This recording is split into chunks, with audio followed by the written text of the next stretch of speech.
Hello everybody and welcome back to the channel. Today we're going to be going over a deck featuring two cards from Destined Rivals. The first is Gorebyss, which is going to be the main attacker of this deck. Gorebyss has the attack Crescendo Wave, which does 30 damage times the number of each water energy attached to Gorebyss. But before you get to do any damage, you get to attach as many basic water energy cards from your hand to this Pokemon as possible, making it easy to stack up and do a tremendous amount of damage with Gorebyss. Now, to help Gorebyss along with that, we have Huntail, which has the ability Diver's Catch. When one of your water Pokemon is knocked out by damage from attack of your opponent's Pokemon, I can take all the basic water energy from that Pokemon and then just put it back into my hand.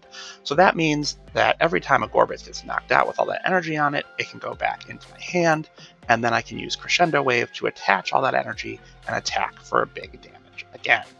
So this deck really tries to set up Huntail and Gorebyss and let them wreak havoc on opponents. To make sure that we can keep using Gorebyss and Huntail over and over again, we have cards like Max Rod and Night Stretcher that are really going to let us get those cards back, or Lana's Aid perhaps.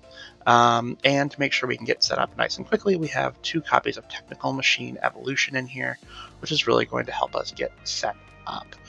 We have Dudunsparce for card draw, Fezandipiti for card draw as well, and then we also run 1 copy of Chien-Pao. He's really good at getting energy into our hand if we need more, and if you ever need to, Hailblade can be a way to knock out a Pokemon as well.